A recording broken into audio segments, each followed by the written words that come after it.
Hey everyone, welcome back to my channel.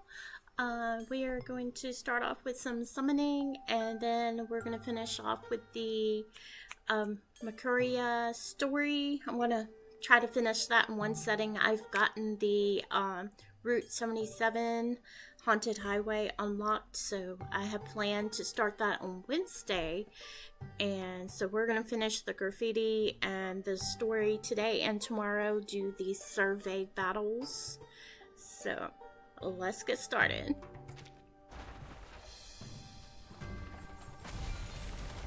We are going for Willow still.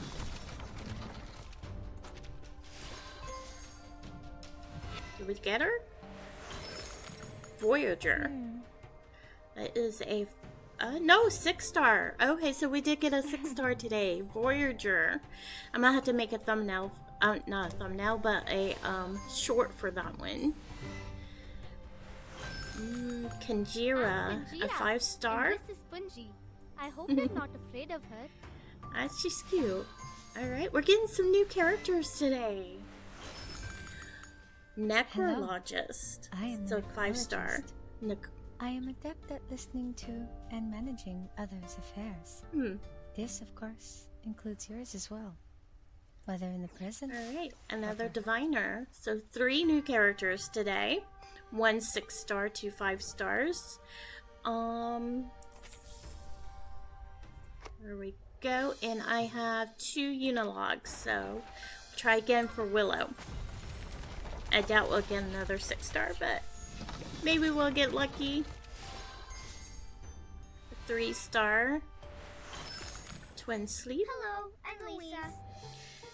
Okay, and one more, our last one.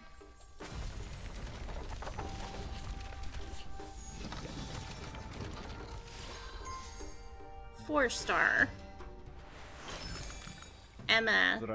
I don't think that's how you say it. Emma. Alright, so let's head off to our reflections. Right. Now I've got it unlocked, so we'll start that on Wednesday. So let's go back into Floor It and finish this up. We've got, we're gonna finish up our graffiti today, I hope. That is the plan. A time of peace, a time of liberation is the type of era that everyone longs for. Age of Aquarius, late night radio. Ostrich Radio. And that was the Golden City on Ostrich Radio. My dear listeners, remember that true beauty can only be found in music. We all yearn to escape, wishing we could hop on a baddest motorcycle and ride off into the sunset without a care in the world, leaving behind the corrupt politicians and bullies, the endless noise and chaos. Ostrich Radio. Fear not, my friends, this is the end of the Age of Pisces. We are about to enter the Age of Aquarius, a time of mutual understanding and trust, a utopia where there is no more hypocrisy, sarcasm, misinterpretation, or resentment. But enough talk, let's listen to this amazing new album, Another Era. My sweethearts, my little brats, let's all start grooving together. We yearn for a place of pure comfort, where communication flows effortlessly and our bodies can truly unwind. It's not just an illusion, it's the light peeking through the keyhole. It's the pulsing rhythm of a wild dance floor. It's a potent mix of gin and lime. And most importantly, we have faith that one day it will be a reality. Alright. Excuse me. And here we have something else. New beginnings. As one person departs, another arrives. The bar at Tang's restaurant is a gathering place for old and new acquaintances alike. Drive them away. A battle. Alright. And don't think I want to use this team. Let's go back. They're too weak to use for this one. I was just farming for stuff on lower levels. You just have to know how to read them. The music. All right, I'll handle the tech support. An adequate sample. The perfect solution.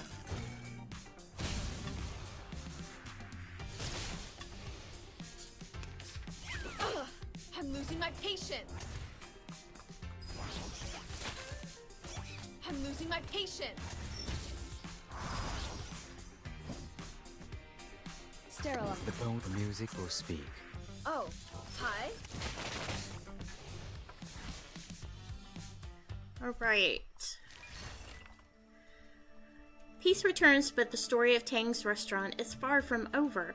It will continue until the day San Francisco is no longer called San Francisco. Complete. Alright, I do believe that is all of those. So let's see.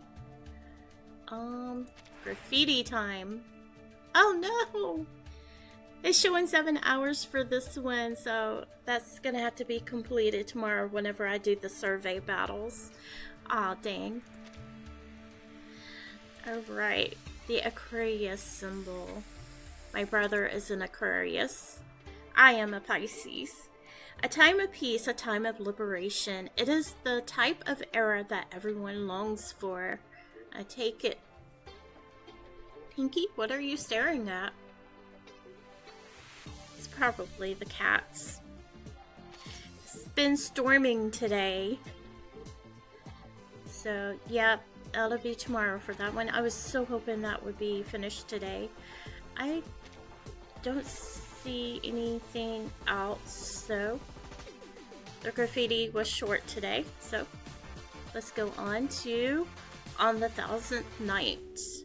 So, I want to finish this today. By the moonlit sea.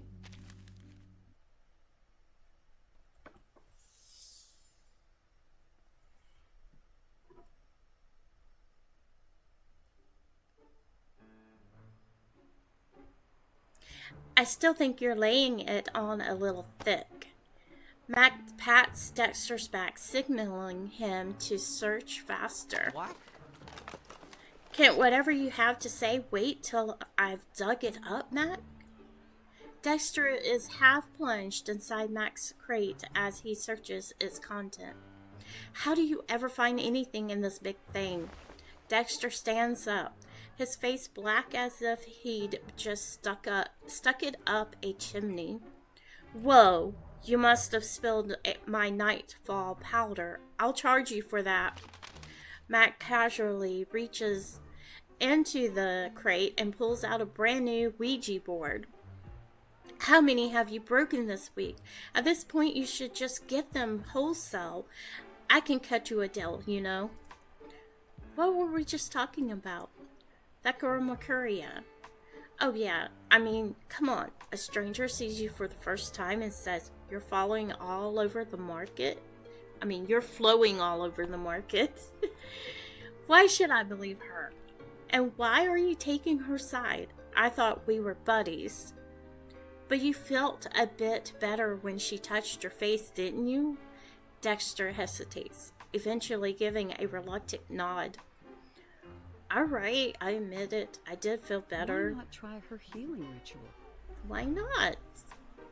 Across from the tent, Mercuria stands quietly by her sign. Purification rituals. Banish the darkness, soothe the soul, and welcome the light of calm within. She plays a good game with her ads, making more sense than her usual chatter anyway. There goes my connection. Wait for that to finish. We have a thunderstorm rolling through. It cut our power for about a minute this morning, so I'm crossing my fingers that everything does well. It's kind of quiet outside. A little dark. Oh, she's savvy for sure. Knows how to fend for herself. But maybe not in business sense. She's offering these rituals for free. For free? That means she's in it to help others, not in it for herself. Dexter glances at Mac, who is still looking over at Mercuria. Did you guys go to one of her rituals? How was it? Oh, that was good. A look of satisfaction spreads across Mac's face as she recalls the ritual. The whispers in my ears are gone now, and the shadows in the corners of my eyes too. You gotta try it, Dex. Believe me. Dexter gives a non-committal shake of his head. Listen, Dex, I really don't think that the strange stuff going on at the market is Mercuria's doing. Oh, you're talking about me suspecting her of setting me up? Yeah. I'm pretty sure you already know that she's not doing anything that'll cause any harm, right? Dexter fiddles with the Ouija board in his hand. He flips it over several times. What if it really was me who made everyone uncomfortable? Maybe you'll feel better after Mercuria's purification rituals. Then you won't be, flowing everywhere or whatever. Dexter looks like he has more to say, but he bites it back. Oh, alright. I'll check it out then. Just hope she doesn't purify me out of existence. What are you so worried about? You can handle yourself. She gives Dexter a reassuring pat on the shoulder. By the way, you got enough exorcism incense burning there? I can hardly see your face. Oh, Phoebe gave this to me. Didn't cost a dime. It's no biggie. Alright. Dexter shrugs, leaves some cash, and takes off.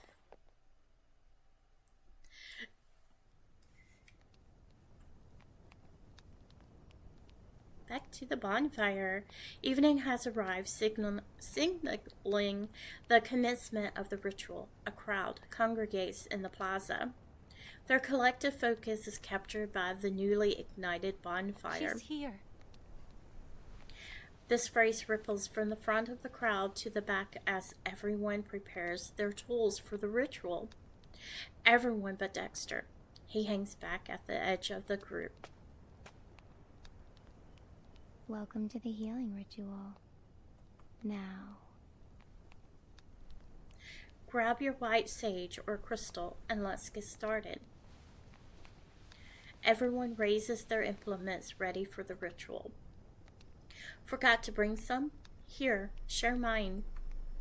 Having noticed Dexter's vacant expression, the participants graciously gives him half of their sage. Oh, no one told me to bring any. Thanks. Don't mention it. It's free, just over there. Dexter looks in the pointed out direction and sees a small stall. Beside it, the sign reads White Sage, White Crystals. Was that sign there the whole time? I think so. you can't seem to focus at all.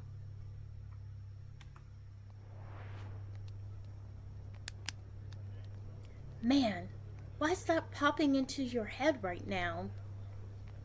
Dexter's agitation mounts. What was that? The participant turns back to face him. No. Nothing. My bad. Thought I heard something. The participant turns away, edging a little further from Dexter. Now, If you have white sage, light it. If you have a white crystal, hold it up to the moonlight. Mercuria's voice drifts from the front, quiet but audible. Oh, you got the good one. Thank you. I just want your hug, woman. No, I'm keeping that one. I ain't giving that one up. Hey, got a light? Dexter taps the participant beside him. I know what you're trying to do. No, I got the crystal. Check with the dude on your right. I'm sorry. Sorry, my bad. I thought you were the one who gave me the white sage. They've already moved on, focused solely on the crystal in their hand. you can't seem to focus at all.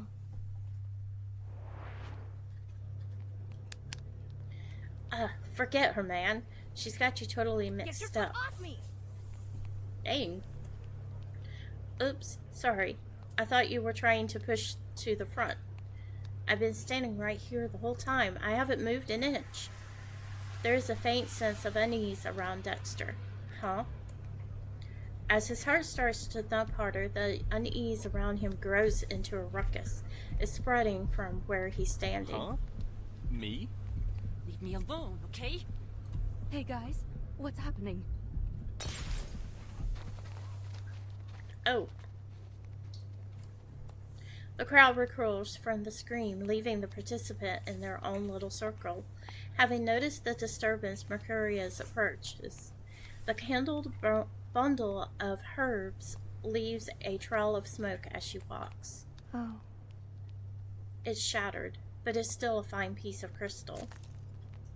Mercurio picks up the falling pendulum from the ground and returns it to the participant. Dexter's legs go weak. She knows the truth. She knows I'm the one to blame. Yeah, that's him. You shouldn't have shared the herbs with him. You brought bad luck to the entire market and you're still bringing it now. Dang. Dexter backs away, trying to blend into the crowd, but Mercurio spots him instantly. He backs away. This guy? He gave me a hard time. Even the inside of my lungs smell like incense now. Ugh, I have to redo my eyeliner every morning because of him. Dang. Please calm down, Dexter. She comes closer, still holding the burning sage. Dexter can almost see the energy dissipating under his feet. Maybe he'll be the next to vanish. No. It wasn't me. This won't hurt you, Dexter. The crowd has already cleared the area of scattered spiritual energy around Dexter. He slips and falls to the ground. No. Dexter curls up as if it would allow him to burrow underground to a place where Mercuria can't find him. But a cold hand brings his world back to quiet stillness. You're okay, Dexter. Mercuria raises her voice as she moves to guide the ritual participants. Please, calm down. Breathe in. And out. And out. Breathe in and out. Now, feel my energy.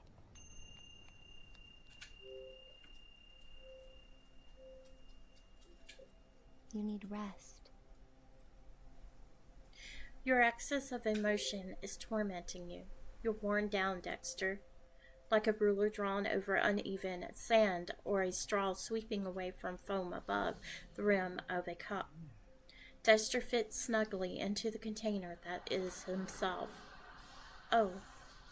Dexter's breathing gradually regulates like a crumpled piece of paper open and pressed flat. Mercurio smooths out every crease. Soon Dexter is so relaxed that he can barely open his eyes. Oh. You're all right now, Dexter. Those were the last words Dexter heard that night.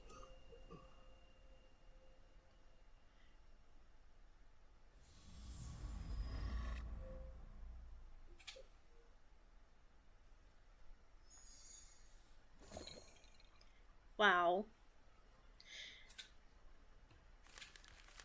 Alright, the day of departure.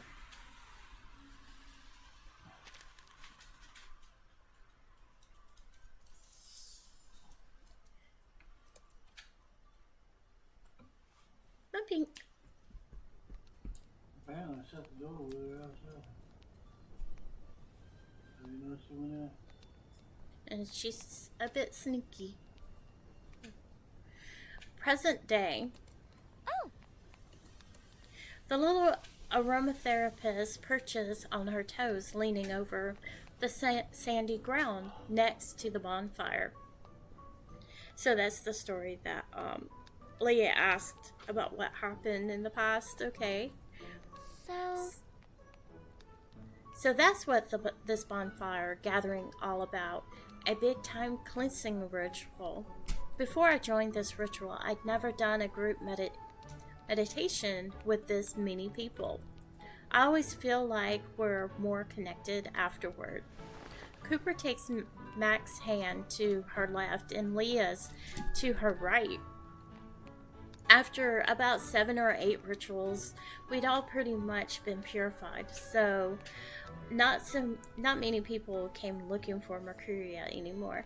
There's just us, really, and a few meditation enthusiasts. It's kind of turned into our own little private thing. We groove to Edgar's guitar, try Phoebe's latest mixes, and sometimes try to help Dex figure things out. Like hooking him up with purifying tools. What have they given you? These. Dexter rolls up his sleeve, revealing a number of jingling bracelets. Oh, there's the energy cleansing bracelet I gave you. And my wooden beads. Let me think. Suddenly, she gets an idea.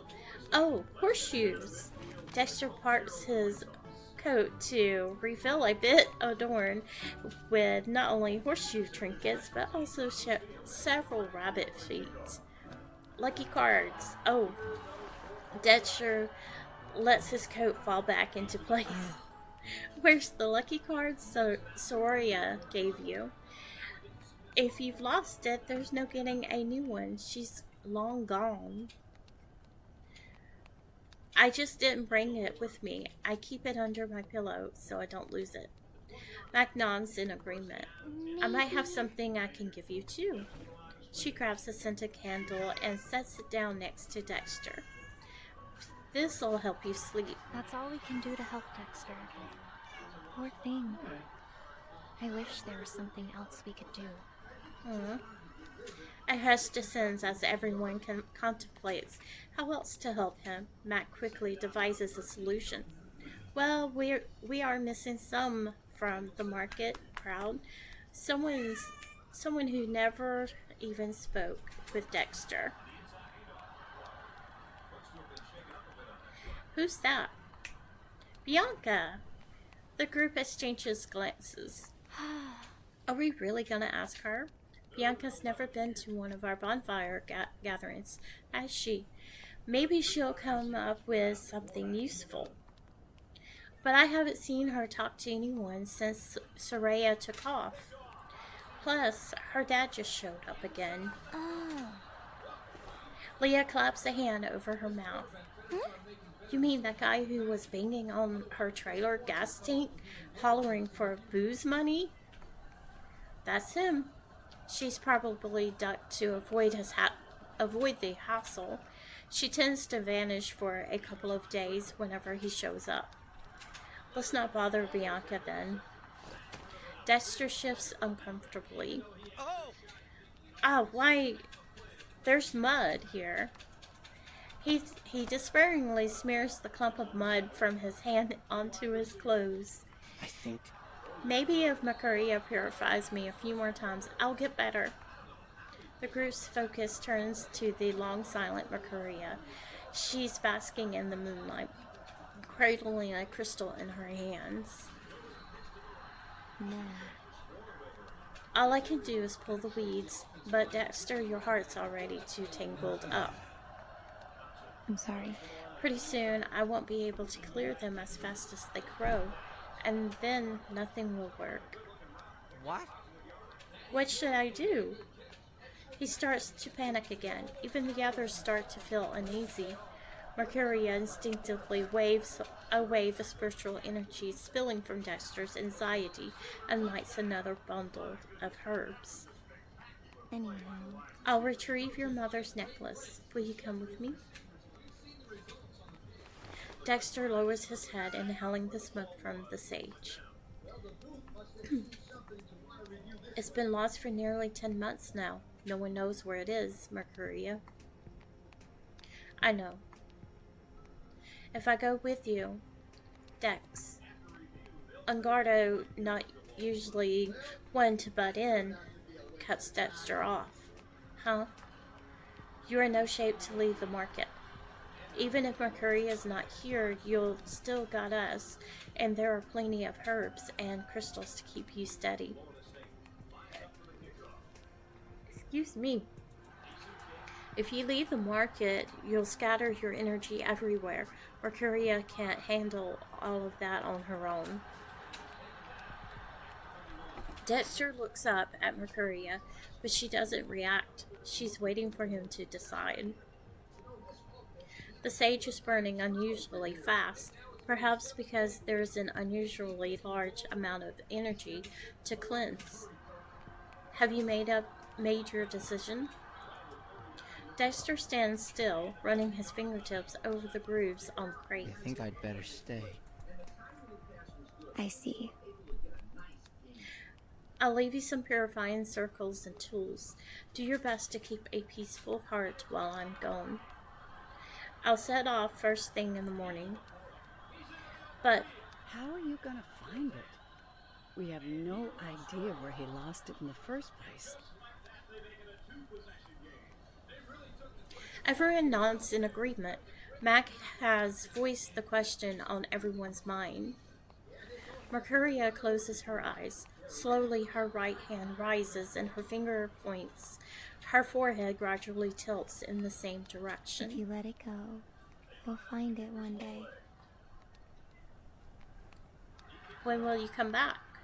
Mercuria's opened her eyes and looks at her companions by the fire. We'll meet again.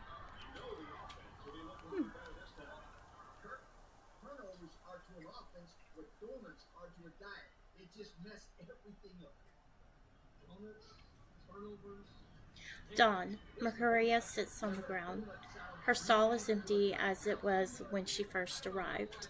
Mercuria has distributed her belongings among the members of the market, except for the worn map of America that she now holds in her hand. Well, her fingers glide across the map as she feels the energy beneath them. It's like she's searching for veins, like the path created by the fallen leaves of a tree of the echo of a cheerful little tune. The bow sighs joyfully against the strings. Whether in 4 or 8 beats, its sound is sustained. Then it lands ever so softly without stirring a single speck of dust. Yeah. Fresh snow. Her fingertips land precisely on the name. Huh? Mercuria looks over at Bianca's trailer. It's been parked there for ages. The yellow paint has long since flaked off, and the remaining patches have been obscured by dust. It no longer serves as a vehicle, but its structure is intact enough to shelter Bianca from the elements. After watching for a moment, Mercuria stands up. She passes off the dirt on her backside, folds up the map, and begins her journey.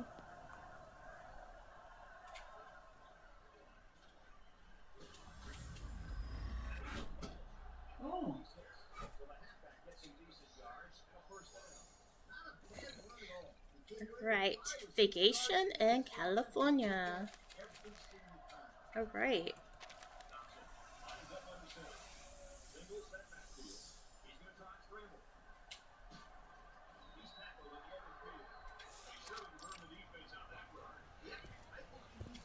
Just outside the bike rental shop, Mercuria stands by the roadside watching the traffic. A thin sheen of sweat covers her face. Her fingers tap a gentle rhythm on her thigh. She is listening intently, focusing on the faint voice of the necklace amidst the symphony of the world. 4 steps back. She watches the passing cars as she murmurs to herself. No. Too bright. A car passes by. A bit much. She turns her attention to the next vehicle. Sounds like jazz, but not the kind I'm looking for. She shakes her head as the light turns green and she crosses the street. I see it. Northeast, like it's floating on a wave. Mercuria reaches out to feel the flow of energy, her steps quickening. Please. Hurry, follow me. On these bustling streets, everyone knows their path. Hurry, follow me. But Mercuria simply waits to embrace whatever comes her way. Suddenly, she stops. Hitchhiking. She seems to have suddenly understood something. She hails a white sedan. This is a crescendo.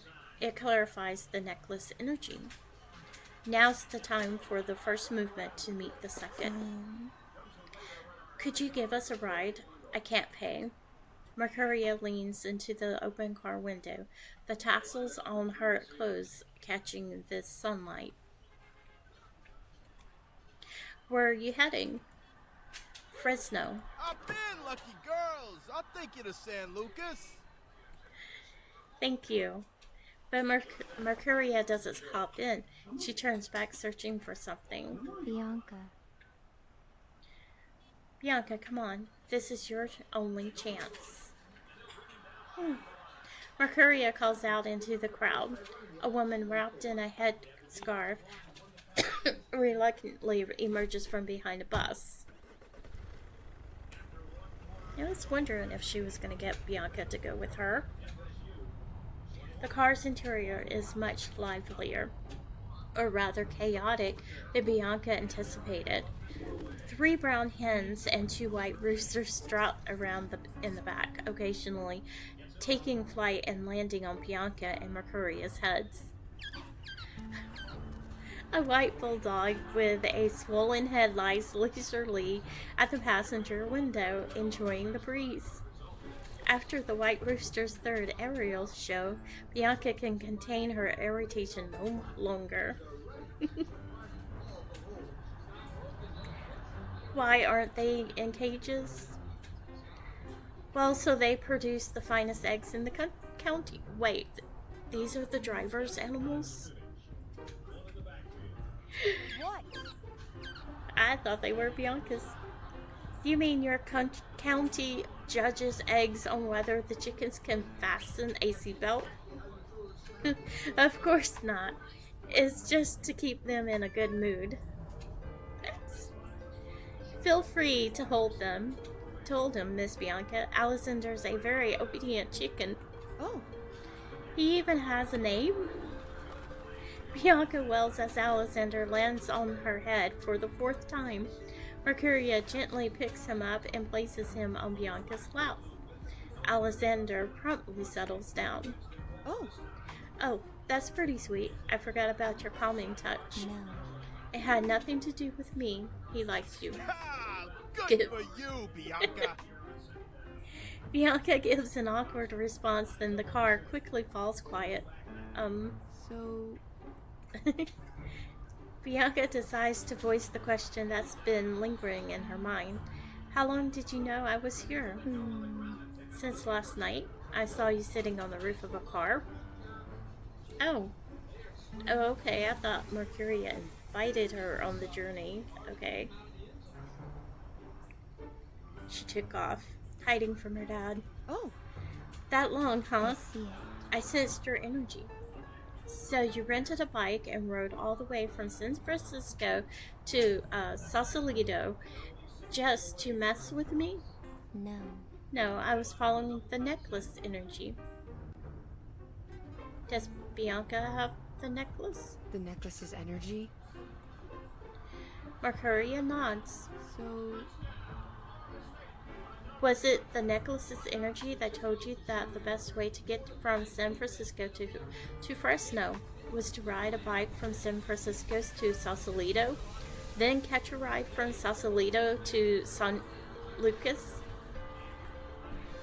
What do you do once you get to San Lucas? You'll see when we get there. Oh. What about DC? Got any plans to go there? What? DC. Bianca takes Mercuria's map and eventually finds Washington, DC, on the other side of the continent. No, No, we can't go there. She quickly rejects the idea. Maybe.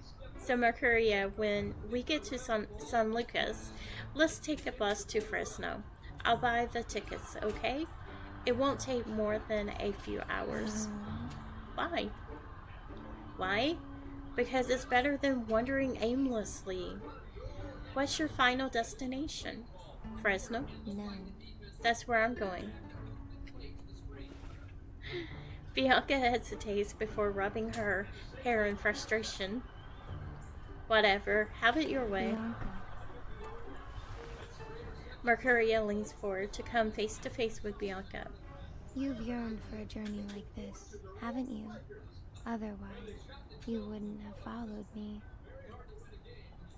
Mercuria's eyes show no emotion.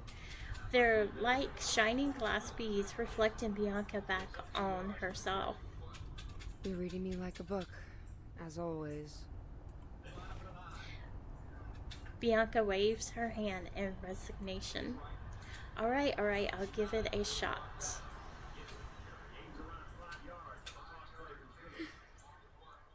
I know this girl who lives as free as the wind. She lands wherever she pleases and can take off at any time.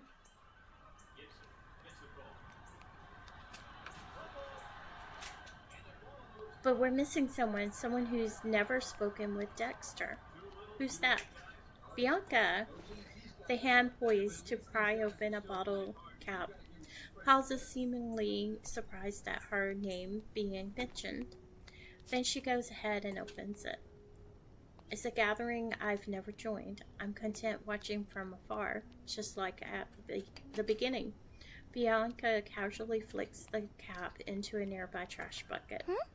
You mean that guy who was banging on her trailer gas tank, hollering for booze money? Yep, that's my dad. Bianca takes a swig, still unsure of where to hide from him tomorrow. If her father finds her, it'll be yet another round of begging and stealing. I should have just split with Soraya and saved myself the headache. But why didn't I bail when I had the chance? Yeah. I'll set off first thing in the morning. Huh? Bianca murmurs to herself. I'll set off first thing in the morning. Why does she get to be so free? Bianca rests her chin on her hand. She watches as they finish chatting, extinguish the bonfire, and disperse. The New Age market falls silent. Could I also live a free life like she does? Maybe. Suburb San Lucas. It's pretty. I see it. You're looking pretty down, your energy all wilted.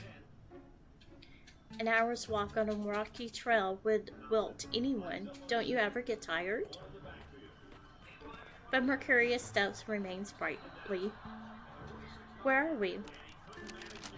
Mercuria pulls out the map, but hesitates to pinpoint their location.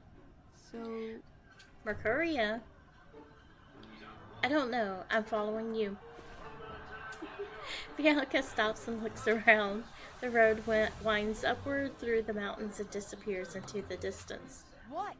So what do we do now? Go back the way we came and catch a ride in town, or keep going?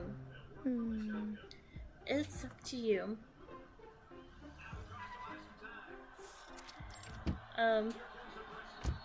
Back to town. 50 minutes ago. Having arrived in San Lucas, Mercuria and Bianca exit the sedan, brushing feathers off their clothes. Oh! That guy gave me an egg. Bianca holds the egg up against the sun to see if there's an embryo inside. So... What's our next move? Where do you feel like going? Maybe. Let's find a spot to check if this egg's got any life in it first. That shop will work. Mercuria points nonchalantly at a building with a rooster on the rooftop. On the roof. I decide where we go. Bianca, eager to fulfill the promise she made in the car, is ready to take the lead. She closes her eyes and spins around, stopping just before she falls. That way. She points to a dirt road. Bianca cradles the egg in her palm once again as she declares her decision. We'll go that way, and the first shopkeeper we find will tell us what's up with the egg.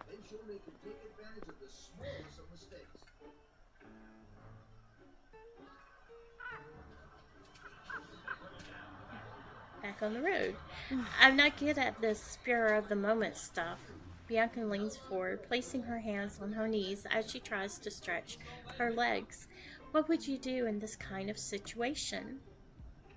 Follow the energy. Energy this, energy that. Bianca plunks herself down on the ground. So, where's your energy taking you now? It's following you. Oh. Great. Bianca lies down by the roadside. You need rest. Good idea. A break will do some good. Mercuria lies down next to Bianca and closes her eyes. Her silver hair blends into the grass.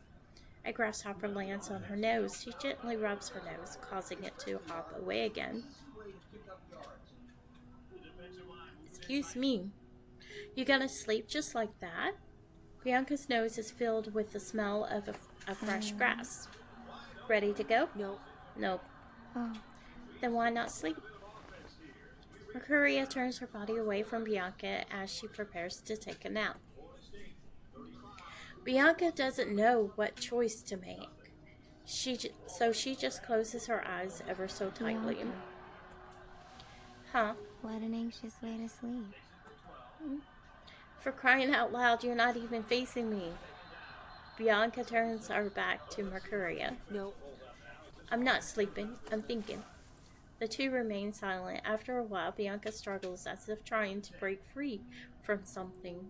Oh. She sits up and pulls out her tarot cards, but after a moment, she puts them back.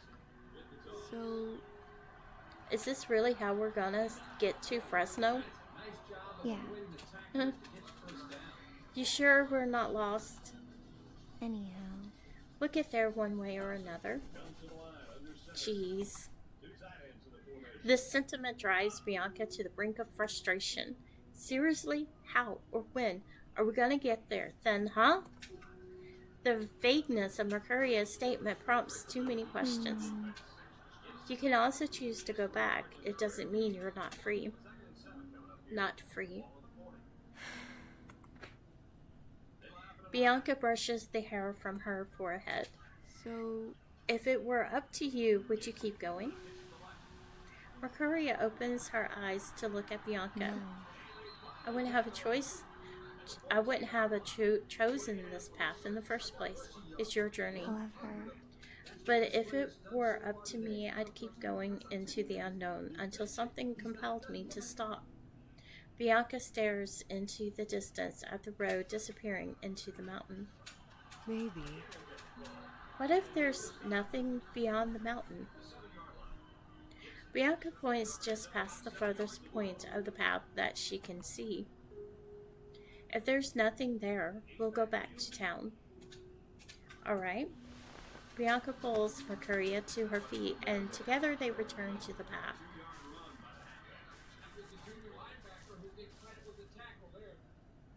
After what feels like an eternity. Oh my goodness. Every step Bianca takes feels like wading through thick sludge. She forces herself to keep walking, but she's hardly making any progress. Bianca raises her head, realizing how far she still is from the highest point of the road.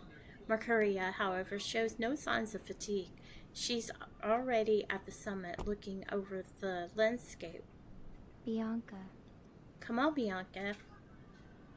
When she closes, Mercuria reaches out to Bianca and helps her to the final ledge. Look. At the foot of the hillside by a dark road sits a little red house. Oh. That's not just any house. Look at the sign out front. Who'd have thought there'd be a shop out here? Can you see what the sign says? Mercurius shakes her head. However, But I guess we're about to find out whether you'll get a pet chicken or not. I'm hoping more for a place to rest our feet. Or else my feet will be bleeding all over the place.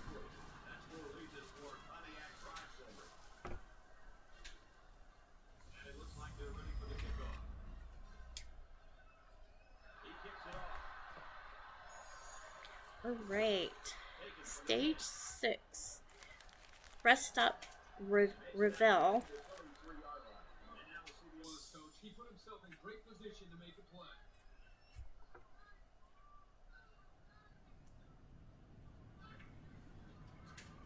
Trade for trade.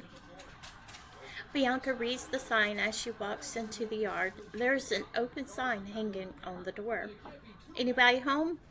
She shades the glass on the door with her hands in an attempt to see inside. You didn't drive here? No. The shopkeeper emerges from the backyard. Her apron is covered in soil. She must have been tending to her garden. Okay. Come on in. The door's unlocked. Bianca pulls the door open. Its bell rings. Come on. The thrift shop is filled with a wide variety of goods, each with its own level of quality, likely a result of the bantering among its customers. Ceramic clocks, rain boots, fans, diving gear, not driving gear, even urns for ashes. The shopkeeper doffs her apron as she enters from the back door. Oh, right. Could you help me see if the egg will hatch a chick? Bianca produces a small basket from her waist that she weaved from the threads of her hem during the long walk. Let me see. The shopkeeper retreats before returning with a small flashlight. She shines it into the egg, revealing the unformed body within. Oh, I see it. It's growing, that's for sure. Are you planning to keep carrying it around like this? Some kind of new age prenatal education? No. I just picked it up on our way here. Better put it somewhere warm and safe soon. It won't hatch if it doesn't get the care it needs.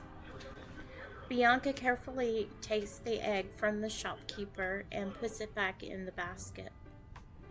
So, why'd you open a shop all the way out here? You get many visitors? Oh, I get a few from time to time, and they always surprise me. Does this count as a surprise? I bet it does. Bianca nods to the egg in the basket. Oh, not at all, young ladies. I'm a godmother to many children.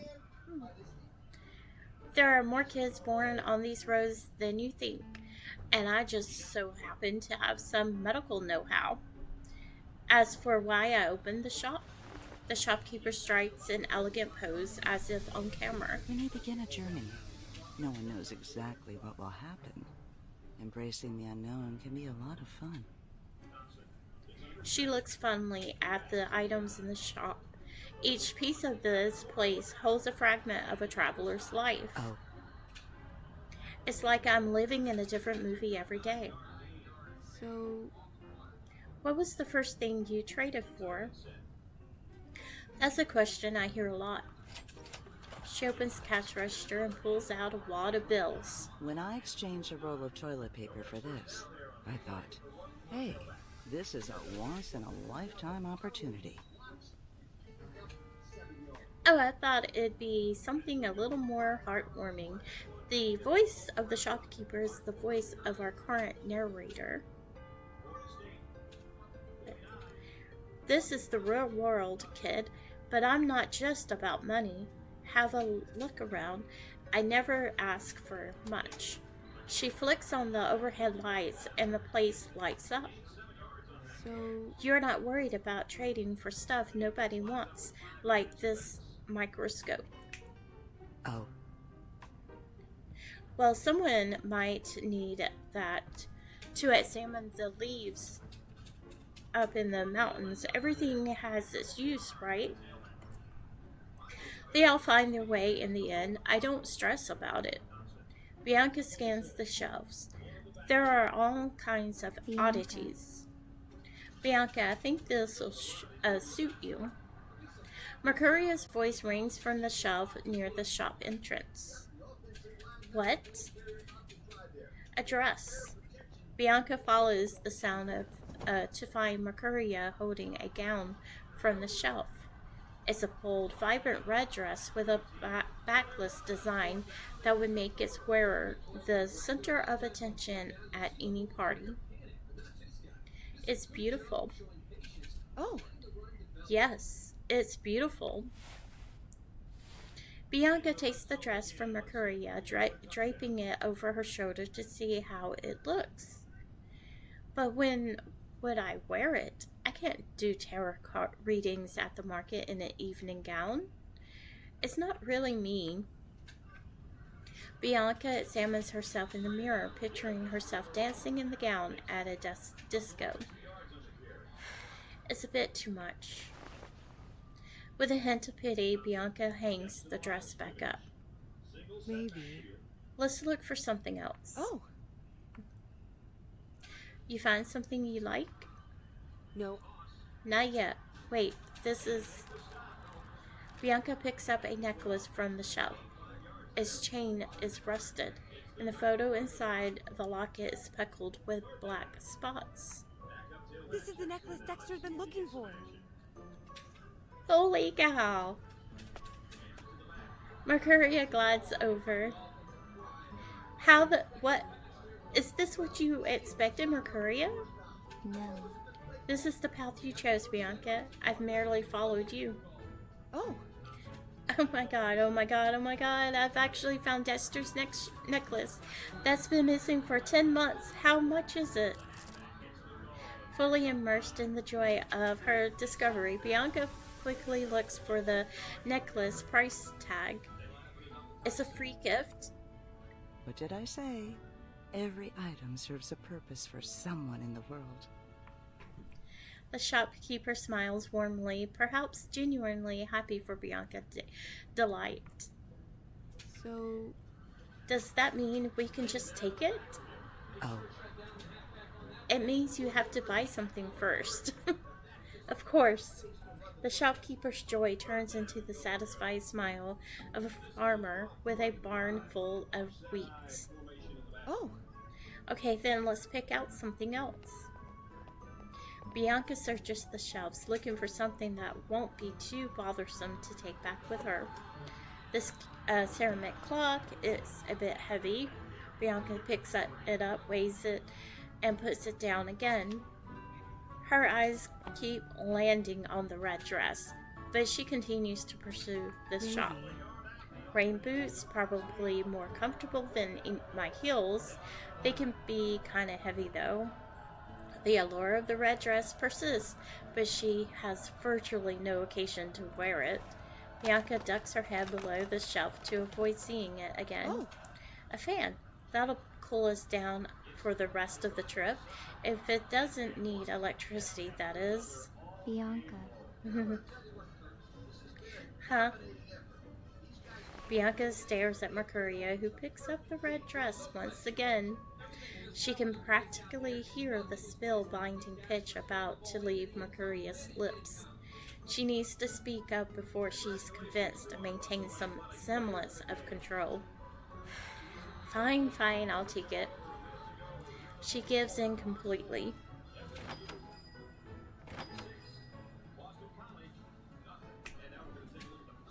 Just follow this road and you'll get to Fresno pretty quick. You might even be able to hitch a ride. Thank you. The shop door swings open, out step Mercuria and Bianca wearing the red dress. Oh my goodness. This dress, Dexter's necklace, is all kind of nuts. Bianca is still riding the double high of finding the necklace and getting the dress she wanted. Now. So, where are we headed now? Fresno. Let's go. Let's. Bianca strides forward, the movement of her dress revealing a pair of glossy black rain boots on her feet. Oh my goodness.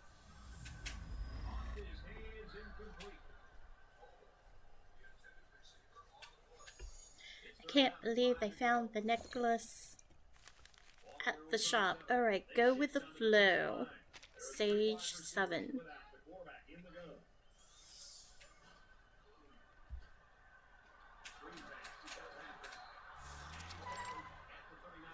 Fresno. Thanks for the ride. See ya. Bianca and Mercuria climb out of the car. Weekend, ladies. Phew, Fresno, we finally made it. Bianca drifts along the sidewalk like a half-deflated balloon. Gotta walk on my toes. Think I'll scream if my heels touch the ground. Look, there's a restaurant right here. Guess this is our best bet. My feet are killing me. Leaning on Mercuria's and wrenching from the blisters, Bianca shuffles into the restaurant on her toes. This place isn't busy, so they're seated right away, and a server comes over to take their order. This looks like the Jay's Cafe, Jay's restaurant. 2 beef tacos, some corn chips, and can I grab a fortune cookie? Of course. The server places a fortune cookie on the table before heading to the kitchen. Mercuria gets up to follow her. Huh? Bianca stops. Cracking open her fortune cookie, she watches Mercuria talking to the manager in the kitchen through the pass-through. They seem to have struck some kind of deal. Mercuria heads back. As soon as she sits, Bianca hits her with a flurry of questions. You know each other? Just met. Oh. What were you two chatting about? A job. A job? A job? Bianca looks around, puzzled. I don't sense anything unusual here. No. A job as a waitress. A waitress?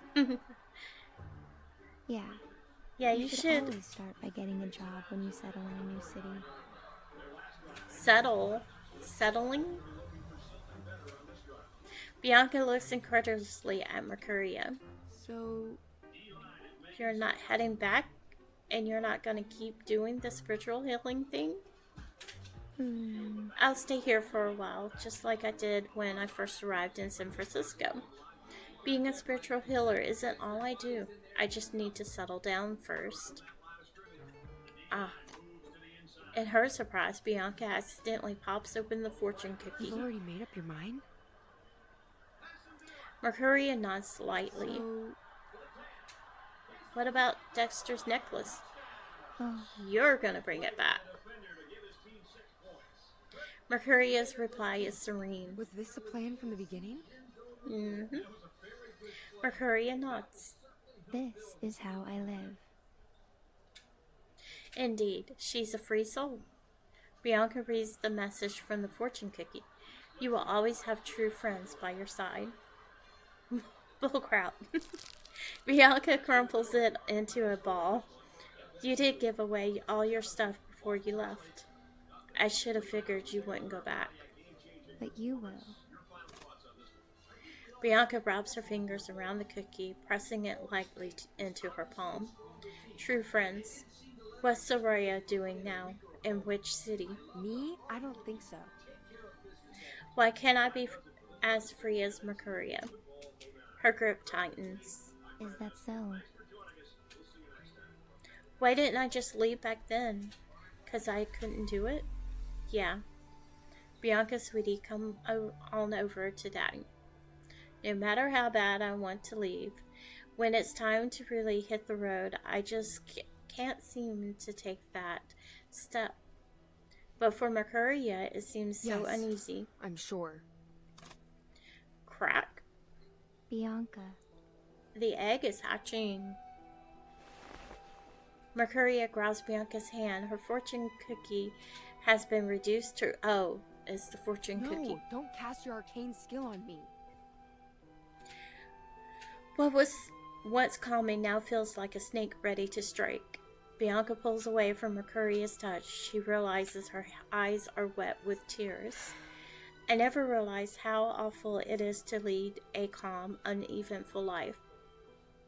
Mercuria's hand remains extended, but Bianca can't discern her expression through her tears. Now that her friend is gone, Bianca finally sees how lonely and trapped she is in San Francisco. Dad. She resents him. The man she once admired is the very same man who's now restraining her, holding her tight in his grip. Now that's not the only reason. Soraya. Yeah, eventually you'll go back.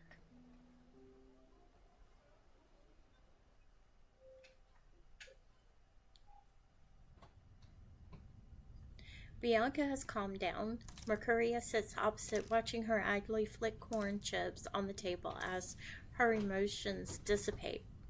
She unapologetically snatches Mercuria's taco after finishing her own.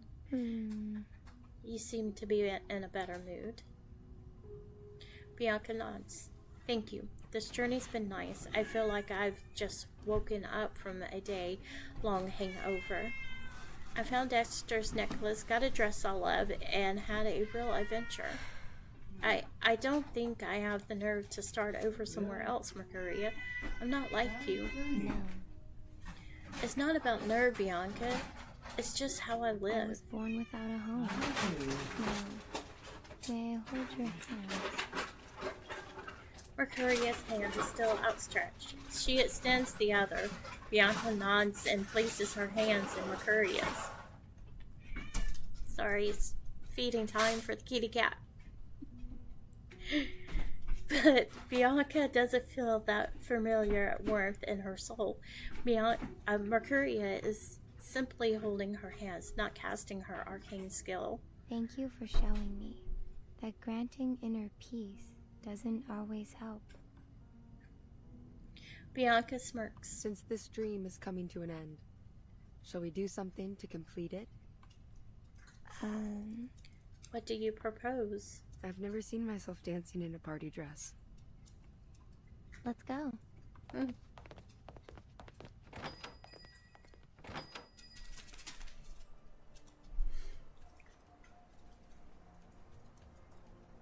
Cotton Club. The two girls wander through Fresno. They pause as music hits their ears. There's the Radio City. Hopped on the express train.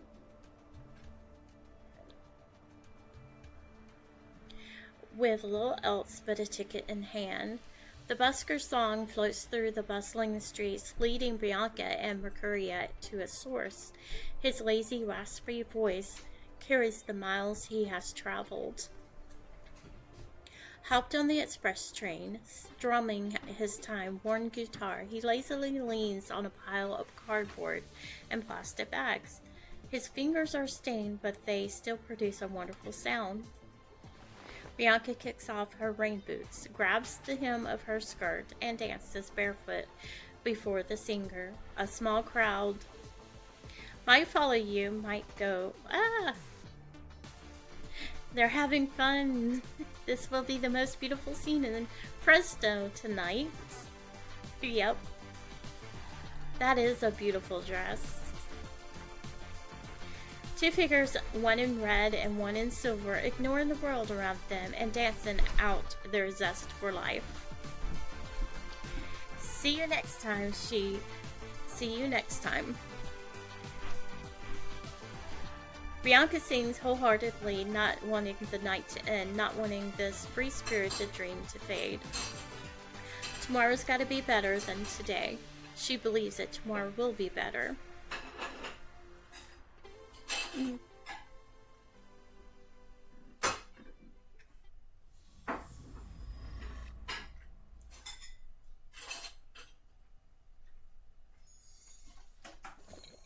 Alright, the good old days is the last stage. Okay.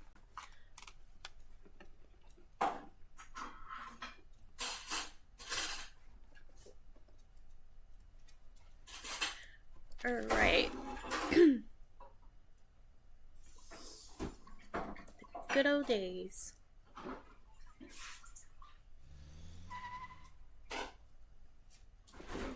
Hey, wake up. Hey! Huh? We're here. Oh, she came back. Thank you. A night of wild dancing has left Bianca utterly exhausted. It's 5 in the morning and the dawn chorus has begun. Birds flit from branch to branch, chirping to one another. Is that you? But it is not yet time for the New Age market to awaken. Most stalls sit empty, while a few contain people in deep meditation as they quietly make the most of the morning. Can I help you with anything, miss? It's Angardo. Angardo's words are cut short. Bianca? Angardo looks up at her up and down. Oh. That's a pretty dress. Did you just get it? He hesitates before continuing. Bianca, some stuff went down at the market while you were gone. He's choosing his words carefully. Mercuria, she's gone. I know. I went with her. Oh.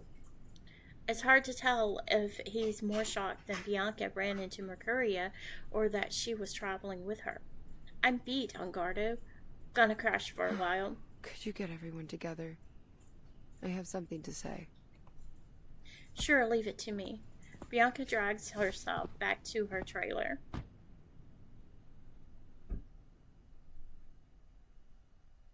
She falls into a deep sleep. In her dream, there's no pain in her feet, no sad farewells, no trivial family matters.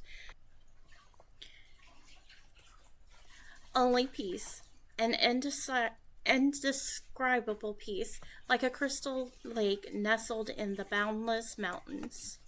Bianca wakes up, not wanting to leave the serenity of her dream. She lies in bed with her eyes closed, reliving it in her mind.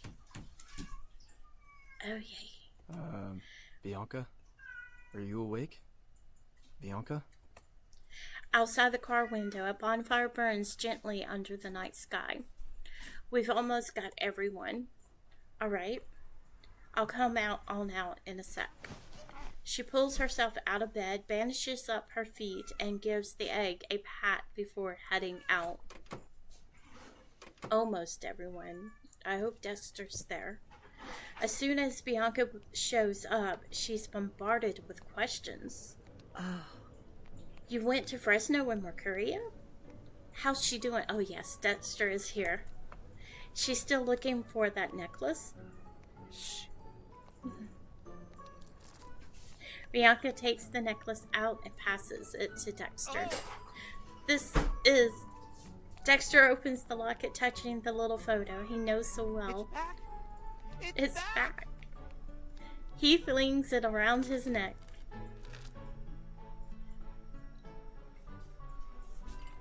Elsewhere at this very moment, Skunk Salsa Restaurant. Now you've lost your employee ID card too. Your luck's been awful lately. Here, I thought this lucky keychain for you at the market today. Maybe it'll help you find it. Sounds like Mercuria has her work cut out here. But you've already given me a bunch of these keychains. Foundation worker. He lifts his keychain. There are more decorations than actual keys on it. I'm not sure that. I'm not sure those will make any difference. It'll work. Come on, let's go test it out. Mm-hmm. Huh? Without another word, she pulls the man out of the restaurant. Cash your card. But the two walk out past her. Mercuria watches them as they go. Should I use the wallet they left here to settle the bill? Mercuria walks to their table and wipes it down. She notices a wisp of gray-white energy at her fingertips. Dexter? But the man was clearly not Dexter. Mercuria looks at the item on the table. Oh. Dexter's gift keychain. She recalls when she first met Dexter. Huh. There was a woman waiting anxiously outside the tent that night, right after that furious man left. I see. That was her. Barbara. Oh, yeah, 'cause she buys all of the keychains that Dexter touches. Mercury appears out the restaurant window, watching the backs of the two who just left. Barbara is hurriedly pulling the man to the other end of the street, but the man seems to remember something. He stops her, searches himself, and insists they return to the restaurant. His wallet. The energy at Mercuria's fingertips dissipates. Looks like Dexter got his necklace. Oh, the power's gone.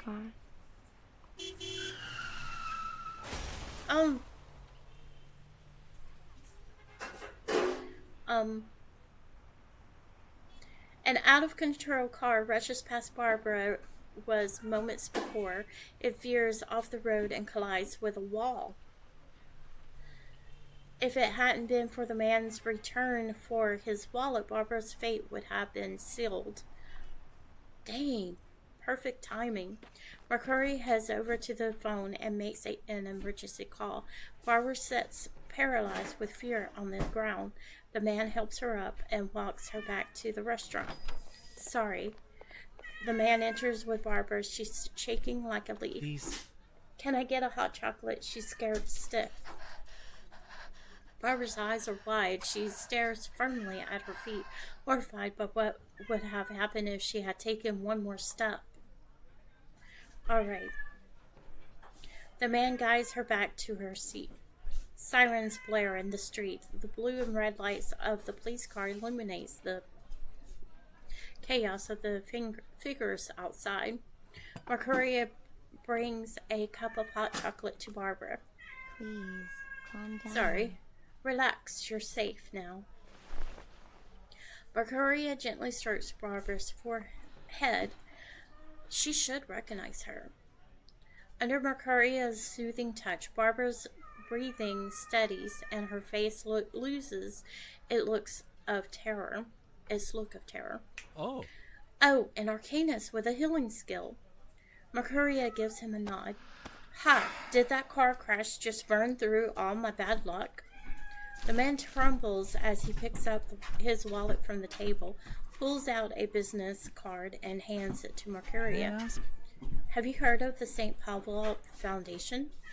We're in need of an Arcanist healer. You would be a great use to us.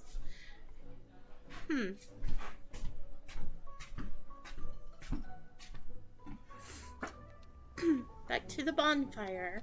The group lingers on the story of Bianca and Mercuria's unexpected journey. So you'll have a chick soon. Are you gonna use it for your tarot readings? Oh, a journey. Cooper is leaning back with her eyes closed. She seems to be lost in some kind of fantasy. So Mercuria is working as a waitress at a place called Skunk Salsa Restaurant. What a name, Skunk Salsa. Yes. Dexter stands up excitedly, touching the necklace around his neck. I think... Maybe I should go thank her in person. Go for it. Go on. Everyone encourages him. You're not a walking jinx anymore now that you've got your necklace back. You'll bring no harm. Won't have to offer her services anymore either. You might want to think about changing your keychains too. No one would want them even if you paid them. Oh, Dexter looks hurt. Believe me, these were the pick of the bunch. There's a gentle collective jeer followed by a break into the other conversation. So, Bianca, he asked in a low voice, you gonna keep coming to these meetups? Of course. As soon as I solve my dad's problem. Yeah. How do you plan to do that? Oh. I registered him for a support group for alcoholics. It's filled with people who've been through the same. Unemployment, getting laid off, feeling aimless. I think it'll be good for him. So, Hey, Ungardo. Come on. Don't freeze. I think it just... Okay, there we go. Something occurs to her. She puts her hand on Ungardo's shoulder. Maybe. We all know you're a good guy, and I don't mean any offense, but maybe. Well, I was thinking... Bianca is trying to choose her words carefully. Maybe.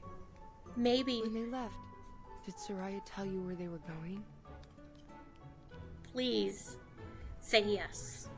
Oh. Of course, I'll tell you all about it later. He gives Bianca a pat on the shoulder before going back to his guitar. Oh, who could say no? I hope that every night from now on can be just like tonight. She's gonna get to find out where Soraya went to. Maybe she's gonna go see her. And the end. Alright, so that is the final stage for on the 1000th night.